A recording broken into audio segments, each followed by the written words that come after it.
Hi Pisces, this is Jav. Welcome po sa ating channel. Ito yung weekly Gabay Tarot reading. Kung naka-resonate kayo, comment down. Kung hindi kayo naka-resonate, ibigay niyo po sa iba kasi general reading po ito. This is for you Pisces.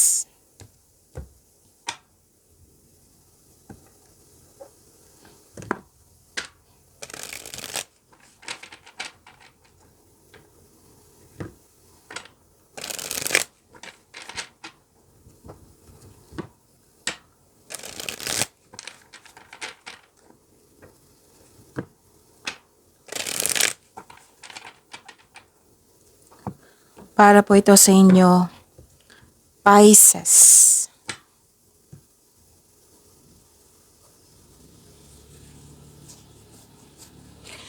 Maraming salamat po sa inyong patuloy na suporta at maraming salamat din po sa mga hindi nag-skip ng ads. Gamitin ang reading na ito bilang kabayan lamang sa mga hindi pa nag-subscribe. Subscribe na po kayo at click bell notification para malaman nyo na may bago tayong video. Para sa mga gustong magpa-reading, comment po kayo ng personal reading. Again, comment kayo ng personal reading and check my reply sa comment section.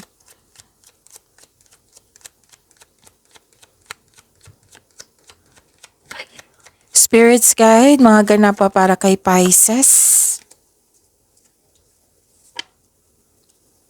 Pasensya na kayo sa ingay ha, may kasama ako dito.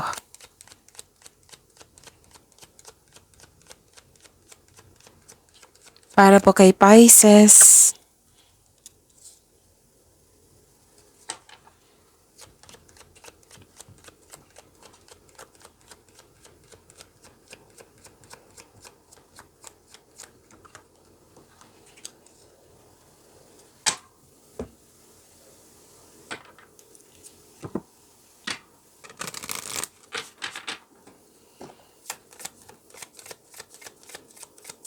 Spirits Guide, Angels, Archangels, Guardian Angels, message pa para kay Pisces.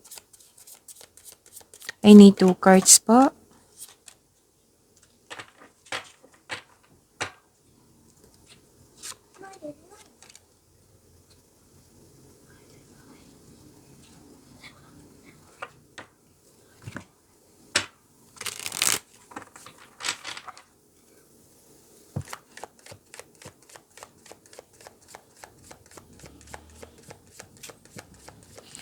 Spirits Guide, message po para kay Pisces sa career and money niya.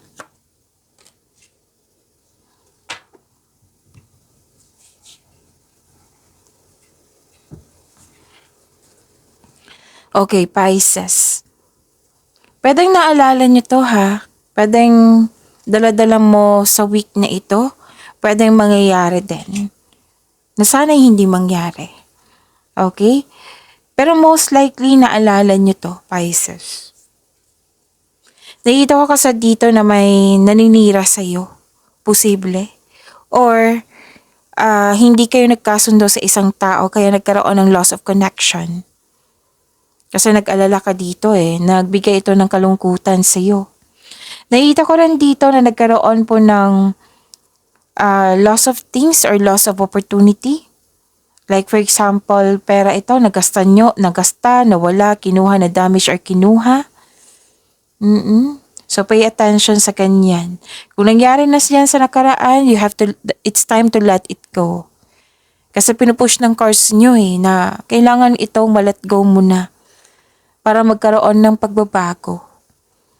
So make change, sabi po ng card. Tapos, may malaking influence ang isang lalaki sa week na ito. At may ganap na celebration or togetherness, meeting, party, celebration, special event, public event. May nagsabi din sa akin ngayon na posibleng magkita kayo sa isang tao na nagkaroon kayo ng loss of connection sa isang togetherness, sa yung celebration. Posible. Okay. So, sa mga nangyayari ngayon, sabi po dito, study and learning. So, sa mga nangyayari ngayon, may matutunan ka niyan. So instead na mag-worried kayo kasi may naalala kayo or may nangyari na hindi nyo nagustuhan, that is a learning journey. At pwede din nagsaliksik kayo ngayon, nag-observe para may makuhang clarity or truth or may makukuha kang kaalaman. Some of you nag-aaral, some of you nag-uusap recording sa education, sa may tungkol sa third teacher or student. So sabi ng card dito ha, yung mga nangyari ngayong week na ito, may learning journey. Okay? Okay, so this is a leap of faith. This is, parang new journey, new beginning. Basta handa ka na sa pagbabago, sa new journey, sa tatahakin mo. So this is leap of faith. Prepare yourself kasi may pagbabago po. And sabi ng card nyo dito na kailangan nyo maging ready. Prepare yourself kasi may pagbabago. Pagbabago para sa iyong kaunlaran. And message for your career and money. This is partnership. Joining forces with business partners for win-win cooperation. Prioritize your connection. So, this is a connection also ha. Oo. It might be may maka-teamwork ka. It might be may business partnership. Pwede din may isang tao na tutulungan ka para mas lumago yung layunin mo. So, prioritize your connection.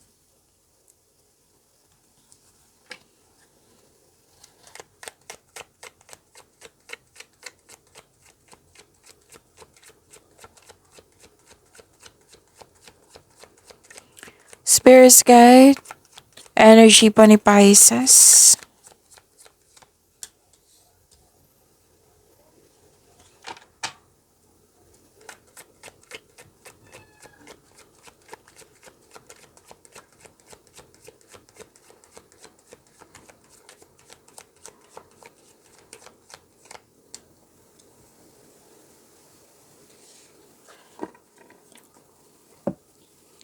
Kung may narinig kayo or may nakita kayong repeating message, yan po yung pinupush ng cards nyo. Like for example, nanood kayo sa isang video natin ngayon. Tapos may napansin kayo na repeating message. Yan po yung pinupush ng cards nyo na kailangan yung bigyan ng atensyon, solusyon at aksyon kung maaari po. So ano yung energy ni Pisces?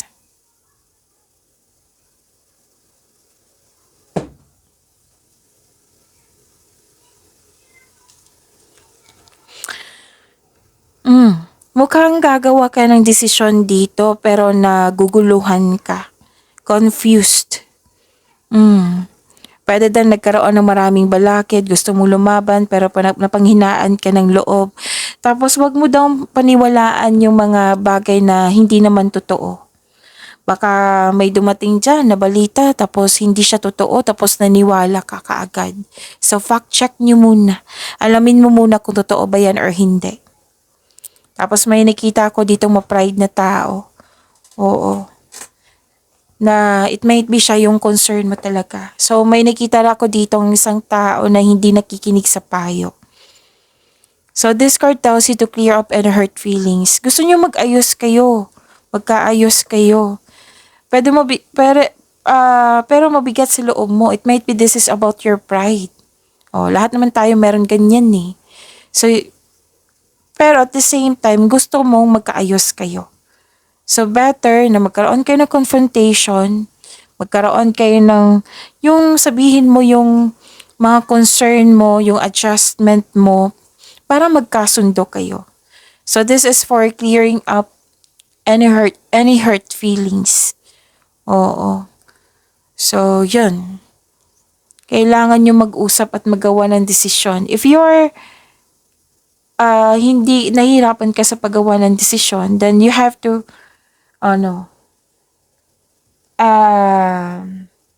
magkaroon ng konkretong plano. Kasi kung magkakaroon ka ng konkretong plano niyan, mawawala itong confusion, doubt, fear, makapag-decide ka na nanyan. Okay? So, yun.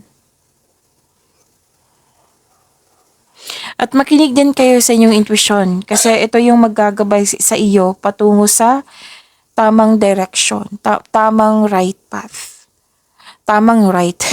So, ito yung magtuturo sa inyo sa right path, okay? Sa tamang right, parehas lang yun. So, yun na, balikan mo yung plano mo. Ayusin mo, konkretong plano. If you're not ready to talk to this person, then you have to set your mind na for healing. Oo, kasi kung magkakaroon ng healing, meaning to say, tinanggap mo na yung lahat yung mga nangyari, and pwede mo na siyang kausapin na may solusyon na, may adjustment na. So remember, para magkasundo kayo, gawa kayo ng adjustment. Hindi yung kung sino yung panalo, kung sino yung talo, kung sino yung tama, kung sino yung mali. Kundi, maggawa kayo ng adjustment para magkasundo kayo.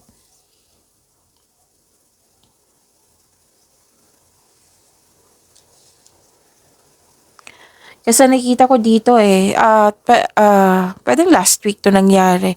Basta may nangyaring conflict or argument. Pero this time, for this week, nakita ko dito na may pagpatawad na mangyayari. This is releasing This is releasing. This is letting go of grudges. So, may gustong bumalik sa inyo. Pero sabi po ng card dito na actually nakikita ko dito, which is lumabas din ito sa inyo last week kung nakasubaybay kayo dito sa ating daily gabay. Nakita ko dito, bumalik siya na may gusto siyang kunin sa'yo. Let's say may mga dito may mag-comment, ano yung gusto niyang kunin? Miss Chow. Para sigurado, itanong niyo sa inyong intuition. Like for example, gusto niyang kunin yung gusto kanyang kamustahin. Nag-stalk siya sa iyo. It might be na may gusto siyang kunin na gamit or things.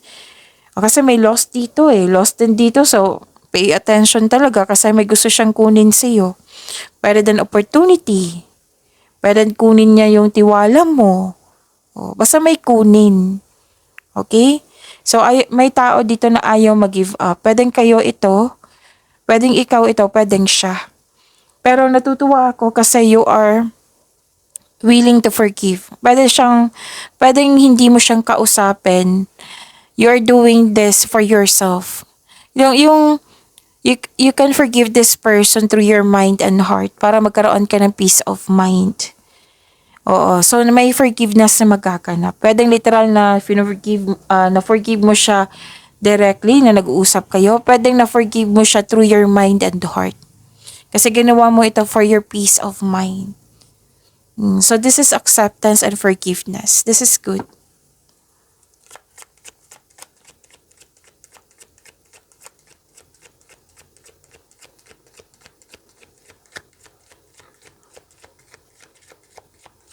Career and money ni Pisces.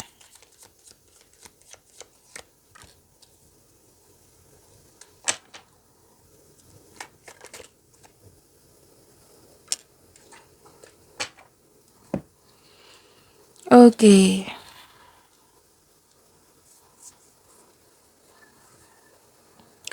Sa career and money niyo po, nakikita ko dito na nagkaroon po ng, actually,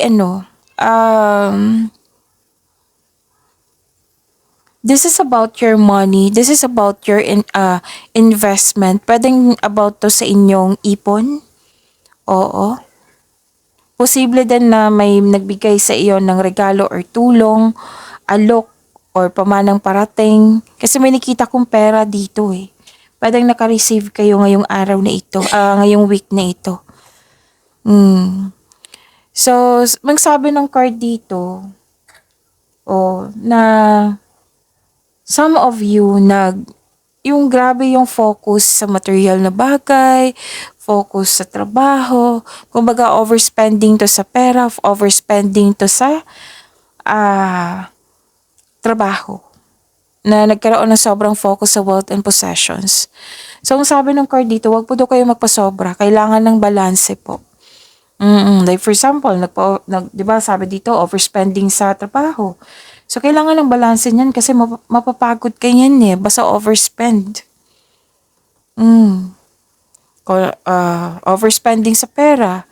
Pwedeng naging materialism kayo ngayon na ayaw ng card dito na mamroblema kayo sa budget nyo. At may usapin dito sa ipon. So, kailangan nyo mag-save. Baka magalaw yung ipon nyo eh. So, think about it. This is weekly kabay ha. Think about it. Baka mapagasta kayo ngayon. Kasi may nakita din ako ditong lost something. Pwedeng naggasta, di ba? Pwedeng kinuha. Pero overspending talaga nakikita ko dito.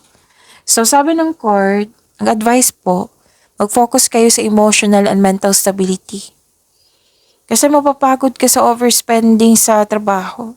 You need to relax and listen to your intuition. And kung overspending man to sa kaperahan, you have to save it. Kumbaga, discipline to save your money. Na kumbaga, wag mong galawin. Kumbaga wag mong galawin. Kung pwede, kung wag mong hayaan mabawasan. Kasi, nakitang-kita ko dito na may may specific goal na bilhin. Paano mo yun mabibili yun?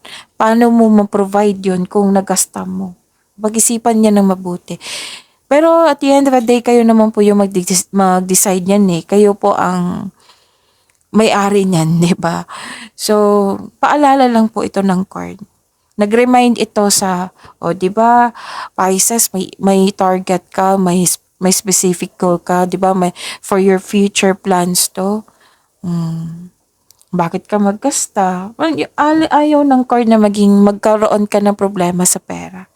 So, nag-remind lang po yung card niyo po dito. This is controlling of behavior eh. So, kailangan dito ng disiplina. Para naman po to sa inyo for financial abundance and personal growth. You have to control it.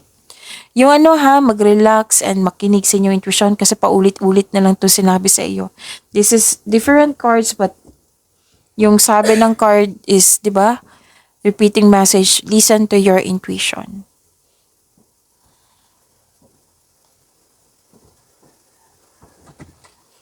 Pwede din na may dumating na pera, na baka dumaan lang sa palad mo kasi kailangan mong gastahin. It might be bills.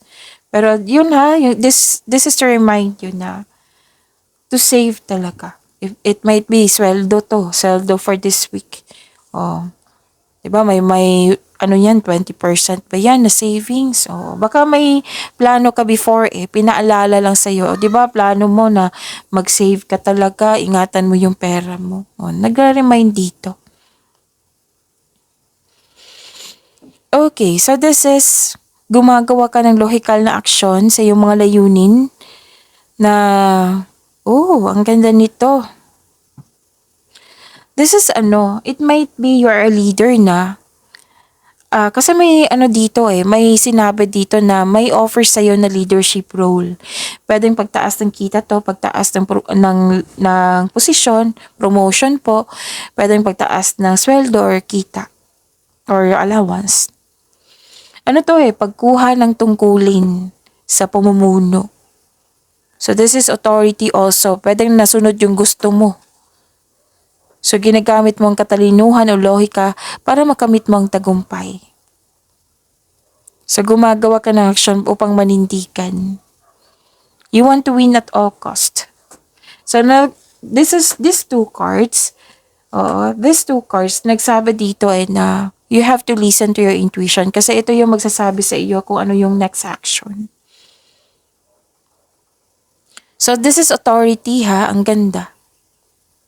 At nakilala ka dyan sa place mo na nagkaroon ka ng malaking kontribusyon, nagkaroon ng mga positive outcome, nakilala ka, na magaling ka, na matalino ka.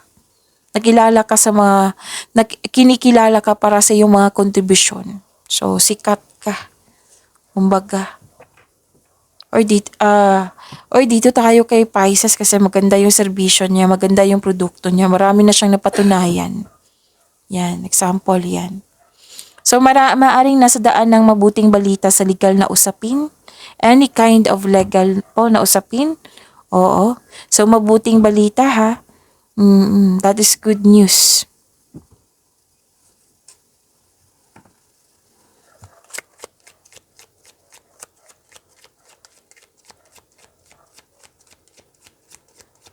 Spirits guide, love, life, self-love, partnership, and romance, Pisces.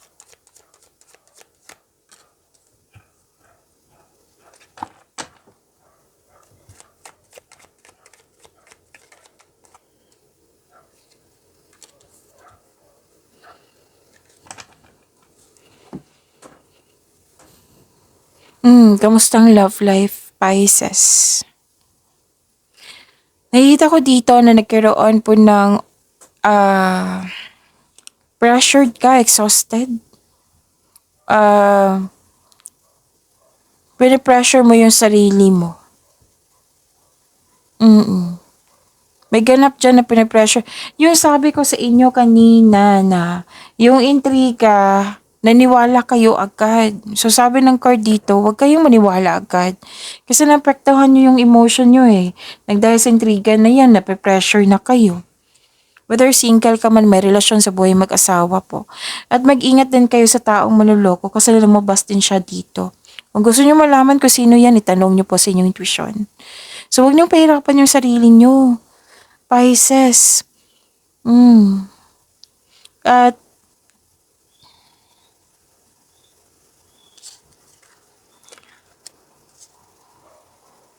okay, nahihirapan din kayo sa pagbabago or ayaw mo sa pagbabago. Sa mga single dito, ayaw nyo magtanggap kasi ayaw nyo ng pagbabago. Gusto nyo yung sitwasyon nyo ngayon na mag-isa, ganun. Ini-enjoy nyo yung single nyo. And you're not ready pa sa pagpasok ng buhay ng pag-ibig. Sa mga marelasyon sa buhay mag-asawa, ang isa sa inyo na regarding to sa pag-level up ang isa sa inyo hindi pa ready sa pag-level up. So, kailangan dito na nabalikan nyo yung plano nyo, yung pinag-usapan nyo para magkasundo kayo. Ang isa sa inyo, hindi ka makagawa ng desisyon nga. May hesitation. Ayaw sa pagbabago. Posible. So, yun. Pagyamanin nyo po yung blessings na binigay sa inyo, Pisces. See you tomorrow. Maraming salamat po.